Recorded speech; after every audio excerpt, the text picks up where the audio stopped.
Hello everyone, welcome to Listen to the Stars. My name is Nicole. I have a very special guest on today, Trebor Seven from telekinesisschool.com and also Trebor Seven YouTube channel. So this is going to be a video all about telekinesis. Trebor is an expert and I contacted you because basically I had this crazy dream. So first I just want to welcome you, then we can talk about my dream. So welcome, and how are you today? Well, thank you for having me. I'm doing quite well, and I'm eager to hear your dream. So please just go right ahead. Yeah, so I basically, just a few nights ago, I think maybe it was like a week ago now, I've been sleeping with this grounding cable for one, so I should mention that. Have you heard of these earthing cables? Okay, so basically, for those of you that I sleep on grounding sheets as well. You have one? What was that? Yeah, I sleep on grounding sheets. Okay. Yeah. So you know what I'm talking about. So I've been recently using this every single day because I had terrible insomnia. Like I could never fall asleep at night. And I had purchased these grounding cables for my grandparents and I went to go visit them and they weren't using them. So I brought them back home with me and I've been sleeping with them every night. And about 2 weeks into sleeping with them, I had this crazy dream about telekinesis and it lasted the entire night. It was so exciting. I didn't even want to wake up. But I was just, I don't know the beginning of it really, but I was at an event, like a psychic event, because sometimes I do tarot card readings at events, and I had just done one, so I think I was still thinking about that. So I was at one of these events, and I noticed that I had the ability to move stuff with my mind. So basically, I would just look at an object, and it could have been anything. Like here's like a little eagle statue. So I would just look at the object, and I would like become the object. So I would feel myself almost like having an out of body experience and becoming the object. And then I would all of a sudden feel a current of energy that would go through my crown chakra all the way to the floor and like into the floor. And it was just like, a wave of energy. It was very warm and invigorating and exciting. And then I would feel almost like little red dots appearing in my mind on the object that would kind of like be heating up the object, and I would focus energy into them. And then I would kind of do that to a certain point. And then when I would try to like will the object towards me, it wouldn't work. But what I did instead was I would want the object to come towards me, and I would know, like I would have like this incredible amount of faith and knowingness that it would be coming towards me. Like I would have to get to the point in my mind where there was absolutely no doubt or like question that that object wasn't going to be moving towards me. And then I would pull it towards me. So I was just pulling basically, because I know there's different techniques, but I would pull objects. Like actually this bookshelf behind me, I purposefully shot here because in my dream I stood in my bedroom and just would move my hands out and move all the books from my bed, like across the room. Just like pull all the books from my bookshelf from the other side of my bed and just like move all of them. And then I got really good at it. So I like moved my bed. I was going to be part of this big group of telekinesis superstars that was going to all get together and move a huge platform the size of a football field. it was like the finale of this big event, but it was crazy. So I learned a technique. I learned like the internal way of doing it. And then I started looking up online, like, is this real? And then I found you, and it's only been a week, but now we're talking. So it's pretty exciting. That's awesome. And I think that's always a good sign when people experience telekinesis in a dream state first. I mean, I hear that a lot. And then it's nice because then 3 weeks, maybe a month or two later, they're coming back and they're saying, I'm doing it. I can move the side wheel, or I can pull the paper, or I can do this or whatever. So I think that's a really good sign. I think you can manifest this into the real world with some practice. Yeah, I really hope so. So the day after that, like I woke up and I felt like I could do it. Like I felt that there was no way that I didn't have this power. So I was like standing in my room, like like trying to move stuff. And then I watched your videos, and I watched like one of your beginners videos of trying to move tinfoil. Mhm. And I wasn't able to make it flip over, but I got it to the point when I had absolute 100% faith that it was going to fall over. For like a second, it started shaking, but then I lost that faith. So I have a lot of work to do. That's a really good sign. And I call that the TK twitch, because that all targets, they do that before you actually get them to move. A lot of times they'll just wiggle just a little bit. But that's enough to let somebody know that, hey, there's something there. We do have a connection, you know. So the TK twitch is like just usually days before your first move, you know, if you stay at it. It's a Wow. good sign. Yeah, I felt kind of sad because I was like getting asked out on some dates, and I canceled them because I wanted to stare Had at to practice. tinfoil on my coffee table. I literally wasn't doing anything but staring at a piece of tinfoil, and I was like, I'm sorry, I'm really busy tonight. That's hilarious. But I was so moved by that dream. So anyways, I have a million questions for you, but first of all, like, how did you come into telekinesis? Like, I don't think I for one never was like, I'm gonna study telekinesis, but now I'm kind of really curious and I want to know everything about it.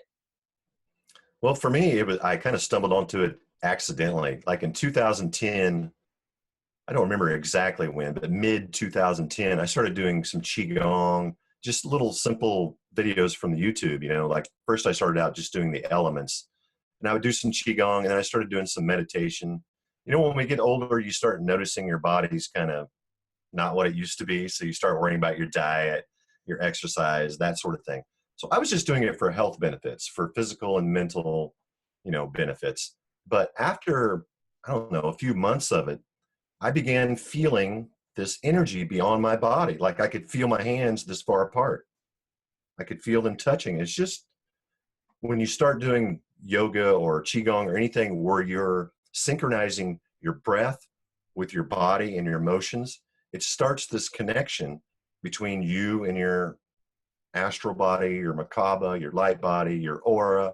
I mean, there's so many different words to describe the same thing, but it just kind of strengthens this relationship, and the sensitivity extends beyond your body.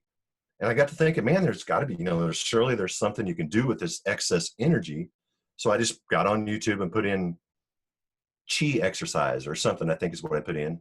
And a few videos into it, I came onto a chi spinner, which, you know, is just the paper on a pin or foil on a pin or what have you. I Mhm. thought, well, that looks easy enough. So I went and made one, and I put my hands around it. Sure enough, that thing started spinning. I was like, whoa. So then I'm watching telekinesis videos just, you know, all day, night, just for days and days and days. And after a few weeks, you know, at first I convinced myself, like most people do, that it's just the heat from my hands. This isn't telekinesis, you know, it's natural physical laws. There's got to be some explanation. But after about 6 weeks, you know, I started increasing the distance, and pretty soon I could do it from quite a ways away. And then I just stopped using my hands altogether. And once it moved on no hands, I think it was about 6 weeks into it, started moving with no hands. I was like, this stuff is real. So that's how it all got started. And I just stuck with the side wheel for like a year. You know, I wanted to practice my left turn, my right turn, and stopping and trying to go fast and trying to go slow. I mean, that was enough to keep me interested and entertained for, like I said, like a year. So that's how it all got started. It's kind of accidentally. Oh my gosh. And what was I gonna ask? Like, just still thinking about this. That is so crazy. So you just used that one technique, and you just, how many hours a day did you have to practice, I guess, just to get that thing to move? Well, you know, it's kind of like meditation, how you sort of just detach and lose track of time. So I didn't like plan my sessions. Oh, I'm going to practice 20 minutes today or anything. But as a rule, I would practice about 15 to 30 minutes of an evening. And the later I did it, it seemed to be better. See, my theory is, and this is also based on experience, that we need high energy, but slow brain waves. Yeah, that's, So I noticed that at night, whenever, like on my first yawn, the first time you yawn, that's when your brain is, or your pineal gland or whatever, is secreting hormones to help you go to sleep. And I found that after a couple yawns, my telekinesis started working better. So I started practicing late at night. And then it turned in from, 20-minute sessions. I'd started like at 12 midnight or something, and I wouldn't be done until 1 o'clock or something. As long as things were moving, I would keep doing it, so it could last up to an hour a session or so. But I think that working late at night is when I really started to progress, because during the day, you're just too alert.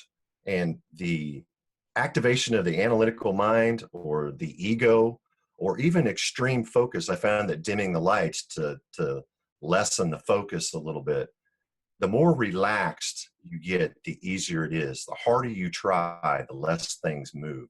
At least that was my experience.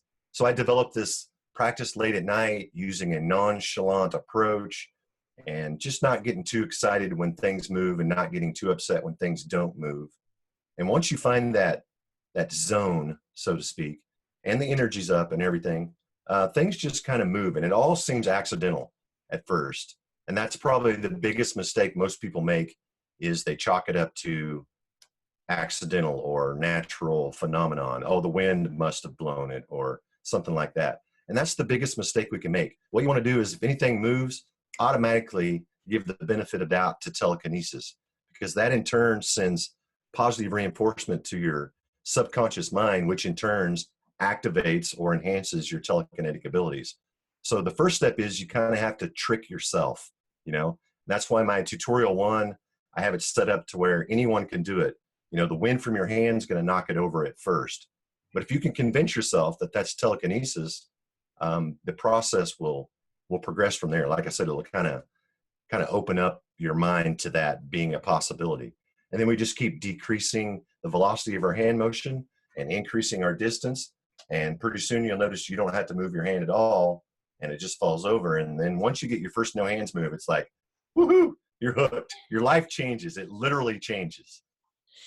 I believe you. So in my dream, it really felt like something happening though. Like it could have just been the dream, but I felt like a current of energy. I felt like an energy moving through my hands.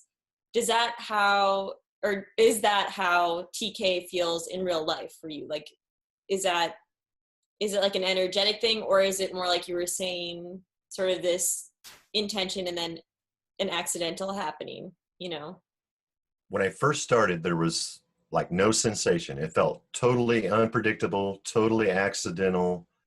But as I progressed, we're talking years, like probably 2 years later, I got kind of developed a system to where I can get my brain waves down quickly, and I can feel my internal energy. And yeah, you could feel the target moving internally, and you could feel, when you're doing it correctly, you can feel energy flowing through you rather than from you. Mm-hmm. So now when I do it and everything's on, and this isn't every time, it's not consistent still, but when everything is on and working great, I feel like a tingling in my crown, just like a little electrical feeling. And I feel warmth in my third eye area. And I feel a tickling in my solar plexus. Only when the target moves do I feel the tickling, but the tingling and the warmth stays throughout the whole session. So there are some sensations that go along with it, but I think it takes a lot of time and practice to where you get to where you can feel what you're doing. And there are still times things move and it's like, how'd that happen? There's still times it feels accidental. Yeah, there are some sensations. And I talk to a lot of people who do telekinesis, and a lot of people say they can feel the energy and they can feel targets moving. But I would advise to aspiring practitioners, especially people who have never moved anything, don't expect to feel much at first. And like I said, always give benefit of doubt to telekinesis, even if it was a gust of wind that blew it over, because we kind of have to trick our mind to let this thing develop. Our senses are designed just the opposite. Our senses are designed to make us believe everything is separate from us. We are not connected to anything else. It's you and the world. But telekinesis teaches you just the opposite of that, that all is one.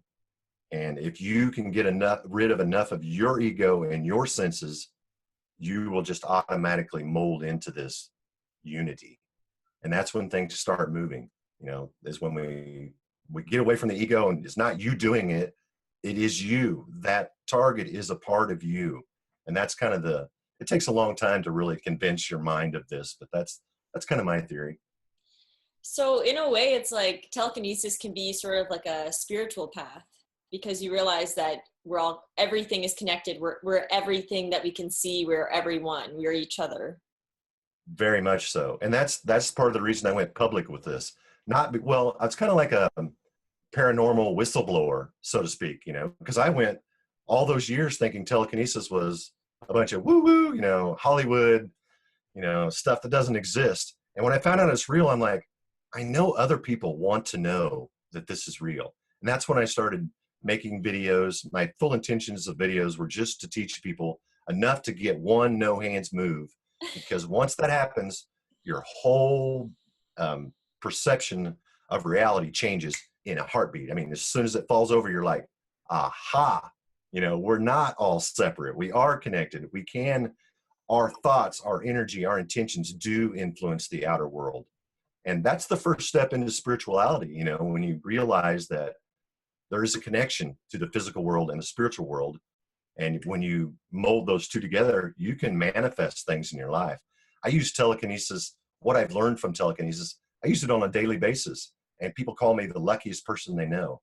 But all I do is just manifest my intentions into the real world by using extreme visualization and imagination. Like if we're going to go out to a restaurant or something, I will imagine the chair I want to sit in. I will imagine the front row parking spot. I will imagine a pleasant waiter and quiet atmosphere. And 90% of the time, that's what I get. Pull in, there's somebody pulling out. Oh, there's my front row parking spot. Oh, the booth I wanted was in the back. Those people are leaving. We'll wait for that booth. People are like, oh, it's stupid. What can you do with telekinesis? Well, telekinesis is a thing that you can see. But the rest of the things, like you can talk about astral projection and premonitions and all this stuff, but it's all based on hearsay, and people, whether they believe you or not, is up to the individual. But this is something we can actually show someone, that you can move something with your mind. You don't have to, wonder if it's real. You saw it's real, So telekinesis is a major milestone for anyone who's trying to progress spiritually, because it will, like I said, it will change your life. That's so amazing. You kind of answered a question that I had, like, what are the practical uses of it? But that makes so much sense. And I feel like I know exactly what you mean. There's been times in my life too, where I've literally manifested the craziest things. Like I manifested, flying in a private jet to an island, like just with my own mind, like I had, $0, but I'm going to travel the world. I'm going to do all these things. And I was doing extreme visualizations every day. And it's funny because I'm so far removed from that period of my life that, like getting introduced to telekinesis is reminding me of the power of that. Because, after it happened, I was like, oh, it was just luck. But I forgot about the months that I spent literally visualizing, thinking about how I wanted my life to be and what I wanted to do. And I mean, just with visualization and manifestation techniques, I brought, I think it was like $30,000-$40,000 into my life in a week.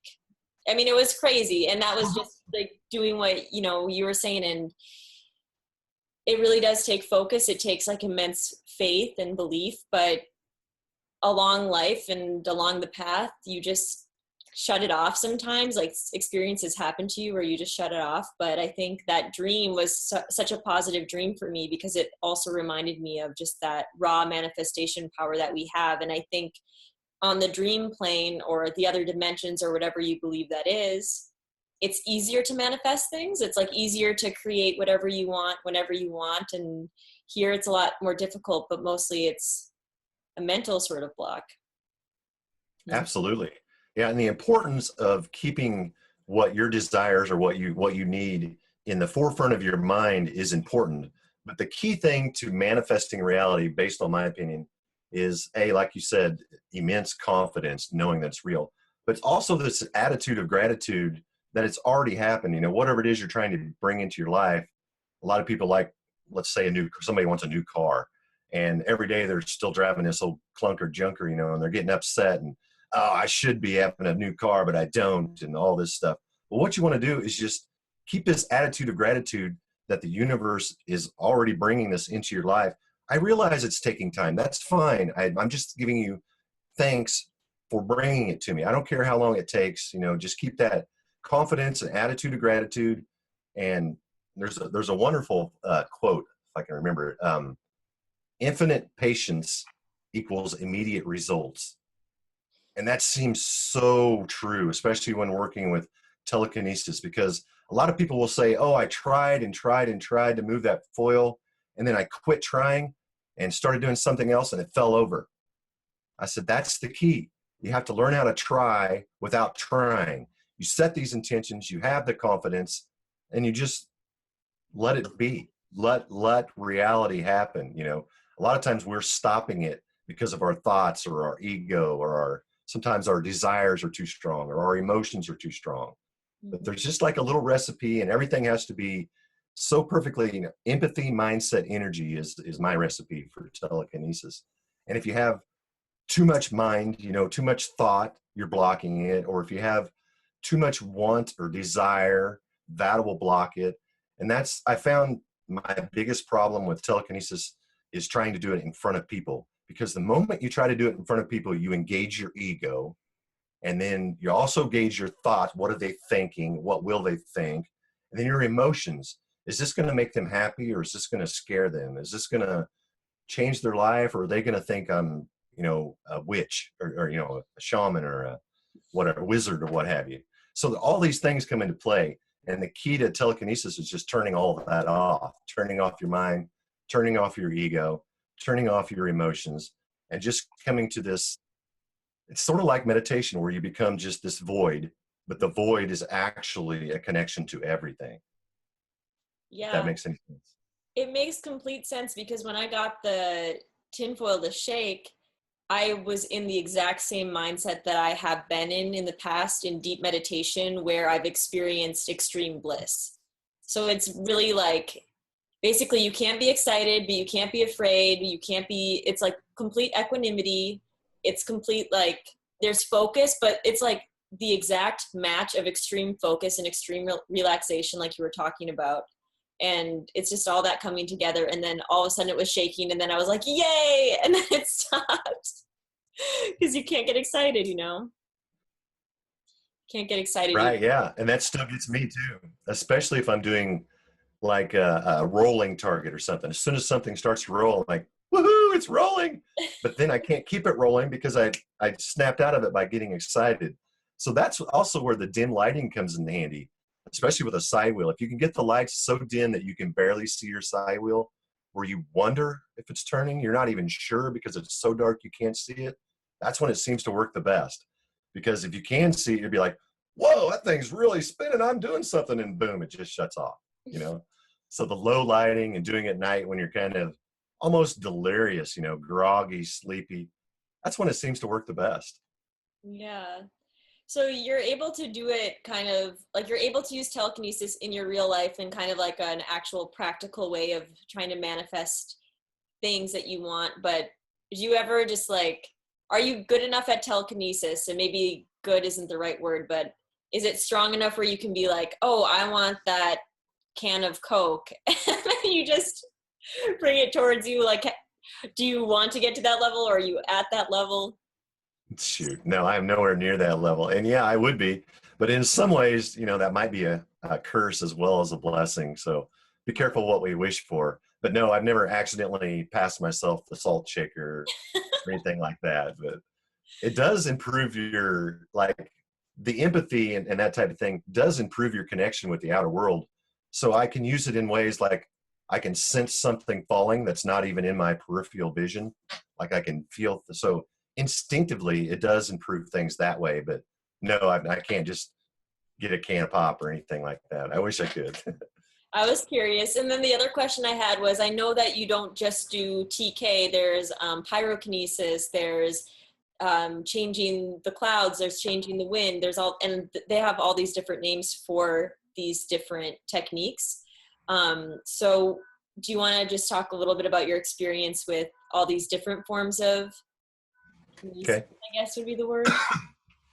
I will, but I want to start this by saying that telekinesis is the teacher, because with telekinesis, you can tell precisely what you're doing. When you pull and the target falls towards you, you pulled. And when you push and the target falls away, you pushed. But now when you walk outdoors, heads up, wind speeds change randomly throughout the day. They change directions, they change intensity and everything. So a lot of times you can get outside and think, oh, I'm going to make a big burst of air using aerokinesis. And then a big gust of air comes and you think, oh, I did it.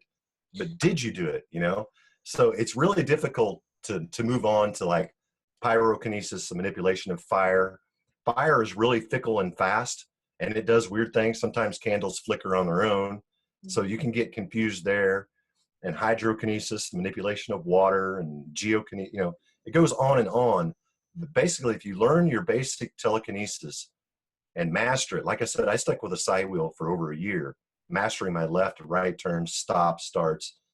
And once you get this basic foundation, you can apply these techniques to all the elements, to water, to air, anything that you can empathize with. You can use these same things that telekinesis taught you.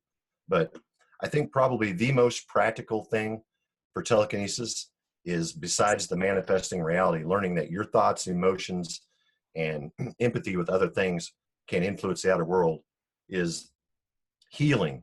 Because you can heal people using the same technique as telekinesis. You find empathy with what's wrong with them, and you can do a pulling thing to pull that out, or you can just act as a channel like Reiki healers do, where you just allow healing energy to flow through you, a very selfless approach where I'm not healing you, but healing is taking place through me, that type of thing. But it starts with baby steps, and telekinesis is just the perfect place to begin. Wow, that's so amazing. Speaking of the weather thing, have you ever like had it be rainy outside and then kind of try to make the rain go away or anything like that, and like to impress someone or Oh, well, not to impress anyone, but like, for example, when we were out having a picnic or something and it's super, super windy, I'll take a few moments in meditation and calm down and just try to calm the atmosphere. And sometimes it just does it on its own. So I don't know if I did it or not, but I think I'm doing it sometimes, but I don't ever do it to show anyone. See, again, once you start doing this to show someone, you engage your ego and you're setting up for disaster, because more than likely it's not going to work. In fact, the most times when I'm successful doing telekinesis in front of people, I'll just do it sort of incognito. Like, we'll have a group of people sitting at a table, I'll get out a dollar bill, fold it up, stand it in the middle, and then just pull it over. Maybe someone will notice and maybe someone won't, and then a couple more people notice, and I'll set it up again and do it again. They're like, whoa. I said, it's telekinesis. And as soon as I say it's telekinesis and everyone starts looking, I can't do it. I'm like, oh, I hate this. That's happened more times than not. When I set myself up, you want to see something, I'll show you something, and I'll get it all set up and I'll stare and stare. And of course, 1 minute with 10 people watching is 30 minutes. It feels like forever when it doesn't fall. So my advice, if you wanted to show someone, just kind of maybe get a side wheel and set it on your coffee table and start talking to them. And when the side wheel starts turning, just kind of, did you notice that side wheel's turning, type of thing, kind of sneak it in underneath the ego. yeah. I mean, I understand completely. I've done a lot of live tarot card readings for people. Like, on YouTube channels and on Facebook. And I mean, I like doing them, but it took me a while to get used to it because I would just feel so tripped up. You know, there's thousands of people watching and like, who knows what I could say, but you just can't get to that same level of comfort and everything. Or like if you're reading for someone that you highly respect or whatever it is, it's taken me a long time to like feel comfortable in those situations. So I can't imagine when you're trying to move something with your mind, the pressure that would take place when you're like surrounded by people. Yes, it's crazy. Hey, I want to give a tip because I have a feeling some of the people watching this are going to want to try telekinesis for their first time. And I would recommend tutorial part 1 on my channel, Trebor 7. There's an entire playlist of telekinesis tutorials. But the biggest mistake most people make is they watch part 1 and think, oh, that's interesting.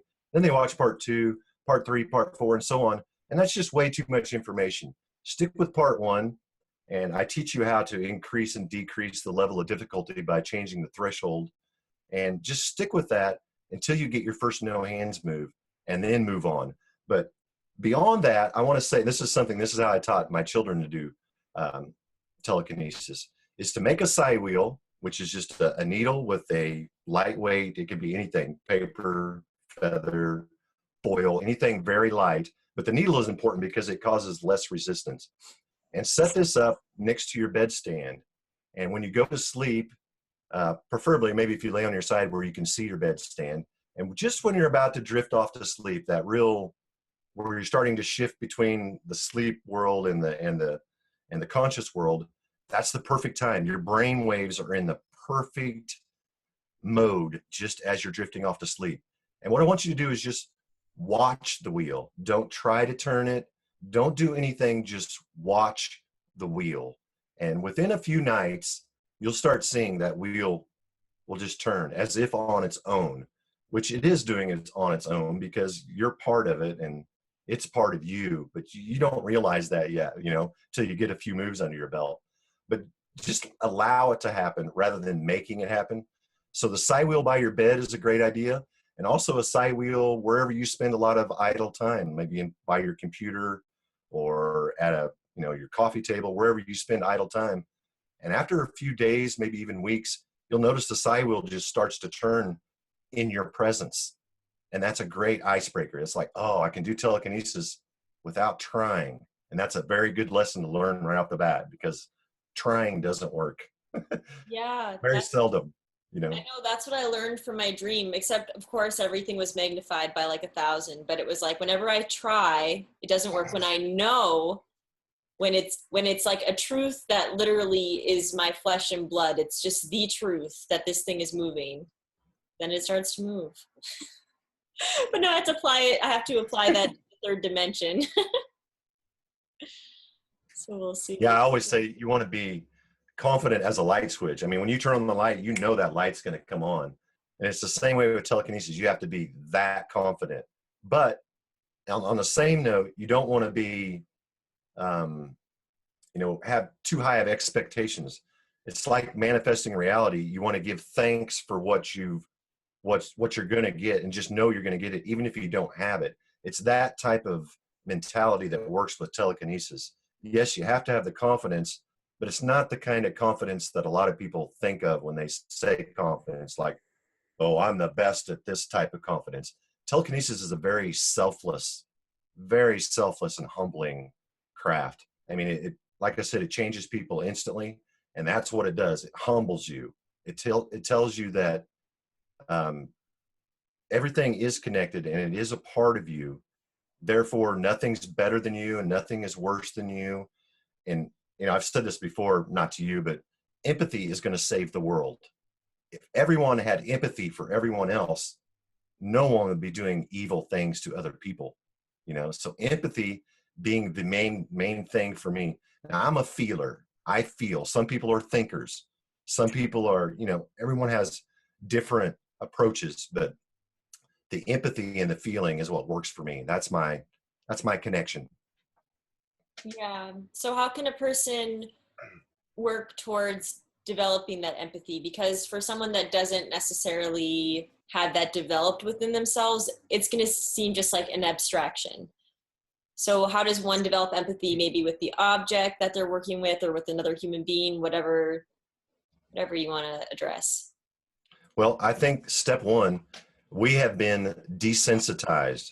You see violence in movies, you listen to dissonant music, you see violence in reality, you know, and bad news on the news every day. And pretty soon your mind just sets up a defense mechanism that we don't want to empathize with that because it hurts. So we've desensitized ourselves by watching these movies. I mean, I know people who can watch beheading video on YouTube and not blink an eye. Doesn't bother them. Or watch a violent movie, somebody getting their face shot off, and they don't even blink. You know, we've become so desensitized that empathy is just, it's turned off. So I would think my first step for someone who has no luck with empathy at all is to quit watching violent music or violent movies and listening to violent music or saying bad things or being around. Just surround yourself with things you love, things that you would want to be a part of, and that will slowly turn off this defense mechanism and allow your empathy to come back into play. So I think that's step one. Step two is extreme familiarization. And I kind of go over that in tutorial part one, where I talk about how you want to be sure you touch, feel, and memorize, see, smell, hear, get as much information about your target in your mind and in your soul as possible before you start trying to move it. Because like I said, the empathy is like the connection, and the energy is like the energy, the kinetic energy required. And your mindset is like this filter that keeps you straight so things can flow through you. So the empathy, mindset, energy recipe works, but all three things kind of have to be going. But you're right. That's a great question. Empathy is probably the biggest thing people are having trouble with. And like I said, it's because we've been intentionally desensitized, I believe. You know, I think for a lot of people, it feels like an abstraction. And just like you were saying, I lived in New York for a number of years. And when I was there, I felt like I'm such a sensitive person. I actually had to turn off a lot of that within myself as well. Like when I moved from New York, I like noticed I had numbed myself on almost every single level. And the denumbing process was just like, it was so crazy. I was like crying half the time. Like, I can't believe that I would just shut this part of myself down just because, you know, like for a practical example, even my hearing was worse because it was so loud there that I had to turn off my hearing sensitivity. So that started opening up once I got out of the city. And I mean, it was just shocking. I think everyone should like live in a big city at some point just so that they can know, you know, they can feel grateful for what they have, I guess. Right. Yes, that is so true. Yeah, we desensitize ourselves just so we can survive in the environment we're in. So if we change our environment to a peaceful, loving, harmonious type of environment, we begin to empathize with things naturally. I think empathy is a natural emotion, and if we just put ourselves in the right situation, the empathy will just start happening. But extreme familiarization, particularly, it's hard to empathize with a piece of foil. I mean, I have no idea what it feels like to be a piece of foil. Well, I kind of do now, but before I started, I didn't. So use the extreme familiarization as your empathy. If you can't imagine how it feels to be the foil, just make sure you know as much about that target as possible. Every nook, cranny, wrinkle, fold, the weight, every little unique thing about it, you know. So just focus on the extreme familiarization at first. And it's tough. It really is tough to get the empathy going, especially in the world we live in now. I live a very slow paced, I'm kind of a hermit. You know, I spend a lot of time by myself, which also makes doing telekinesis much easier. But I'm not around a lot of rude people. I'm not around violence, you know, and so I could open myself up. I don't have a problem being an empath because I'm around people and things that I love, my animals, my family, and a few close friends.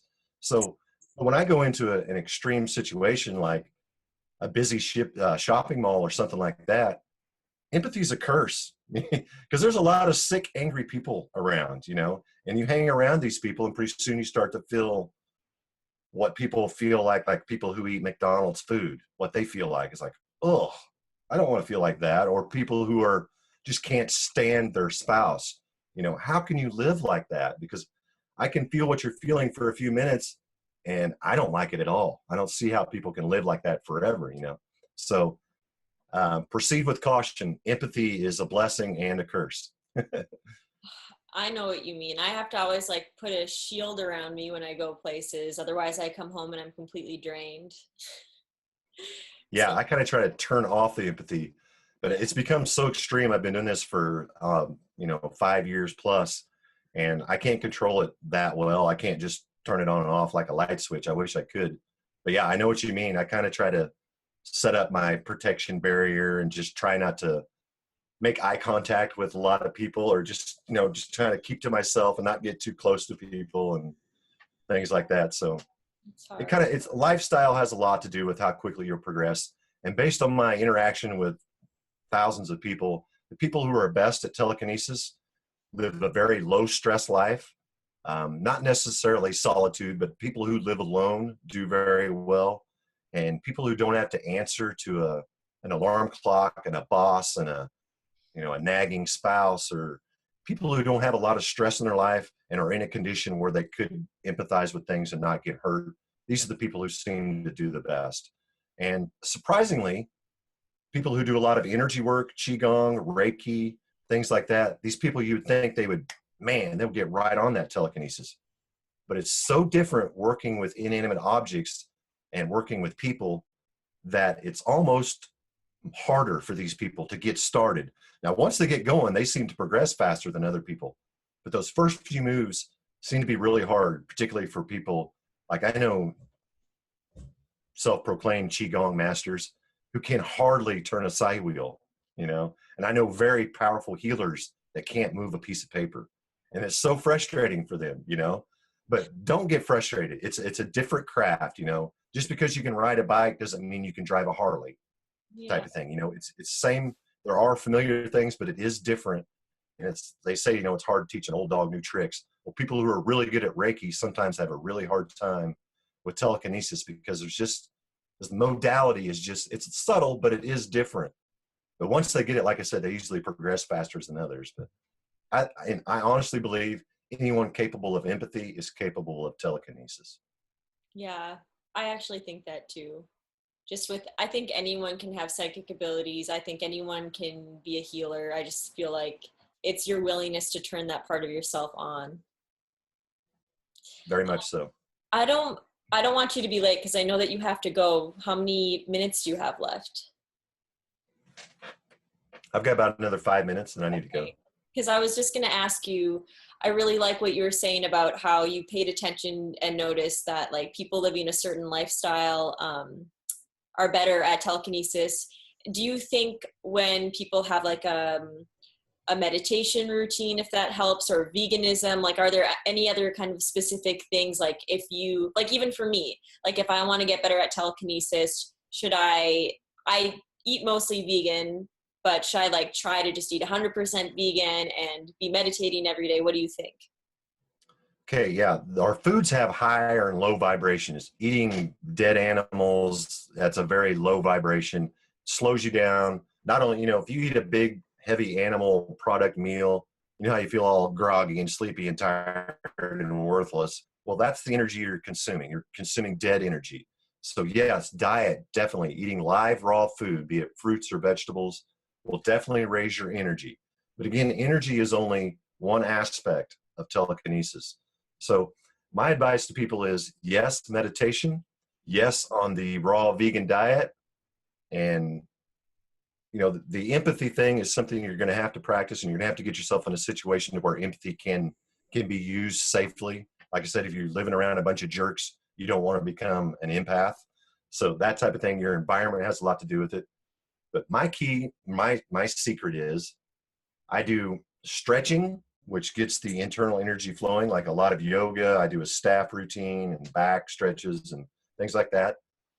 Then I follow that up with meditation. So I get my energy up, and then I get my brain waves down, and then I practice telekinesis like it just don't matter. Like I'm not trying. I just know I got my energy's up, my brain waves are down. I know it's going to work. I'm not going to have to try. I'm not going to be surprised if it does. I'm not going to be disappointed if it doesn't.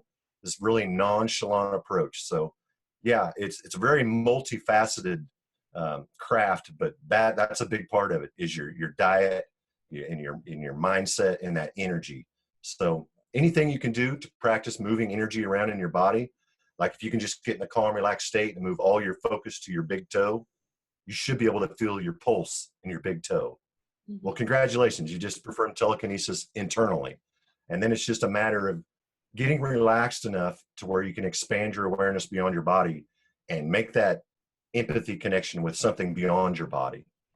So yeah, all the things you mentioned are great. Your diet, meditation. Meditation trains your brain to slow down. But people who don't meditate, like I said, just practice at night when your brain's shutting down anyway. After that first yawn, you know you're ready. You know, you're getting sleepy. Your brain is trying to shut down. Let it shut down. Yeah, I used to always do, I developed a bunch of my own meditation techniques. That's how I learned. And I used to always like try to be in different parts of my body and different chakras and all that. So I have to start doing that again, but I don't want to take up all your time. I was going to see if you would move something for the viewers live on video, but I don't think, I don't think that's the best idea. Now you know my dilemma, yeah. Yeah. But maybe I can take some of And then we'll sit here for 2 or 3 minutes of uncomfortable silence. Yeah, so I'm just going to share some footage from your videos that you've already made at the end. Hopefully, if I can figure out a way to do that so that people can see that you know what you're doing and they can check out your YouTube channel and your website and people can learn from you. So do you like sell courses or do you have tutoring sessions or something like that? I thought I saw. I do, but I tell you, you know, you can learn telekinesis for free. I did, and all the information you need is on YouTube, on Trebor Seven channel. So don't go spending any money. And actually, until you get a few moves under your belt, I don't think there's anything a mentor can say or do that's going to help speed the progress. So stick with tutorial part 1 till you get a no hands move. And if you do want some one-on-one consultation, trebor7.com. It's a one-time fee. It's $37.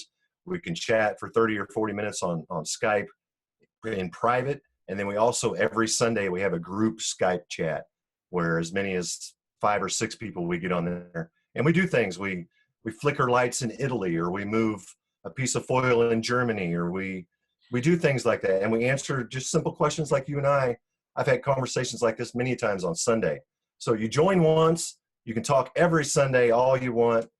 From 3 to 5, and we can nail down questions and we can try to move things and have a good time. But really, it's an inside job, and you just really need to spend some time, yourself, and usually say I. That doesn't make much sense, but just you yourself doing it alone and just practice the empathy, mindset, energy thing until things get to moving, and then maybe start asking for some mentorship or something. But really, it's just something someone has to develop on their own.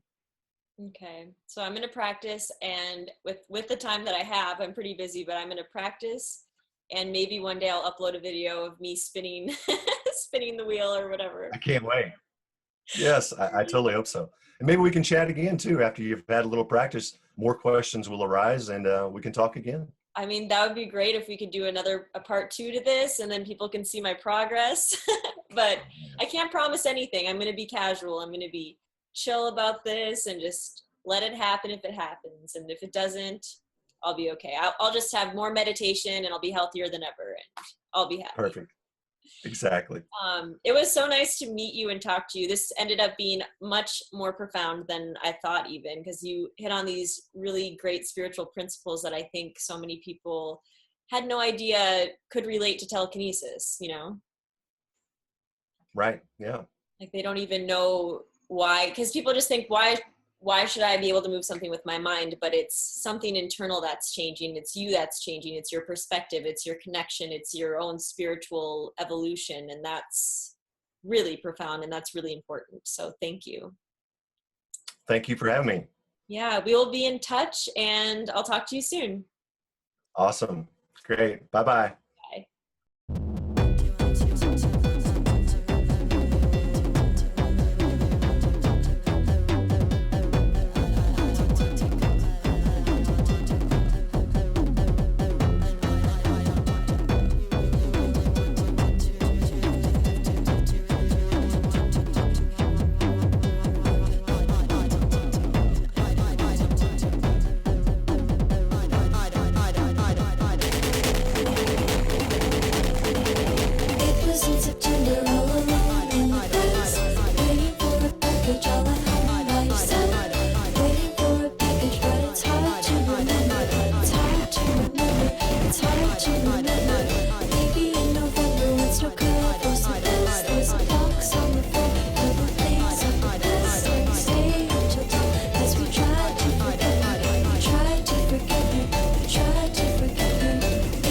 September, all alone in the grass, waiting for a package, all at home by yourself.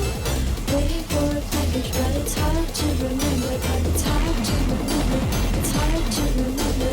Maybe in November, when snow covers the grass, there's a box on the floor filled with things of the past, and we stay until dawn as we try to forget her. We try to forget her. We try to forget her.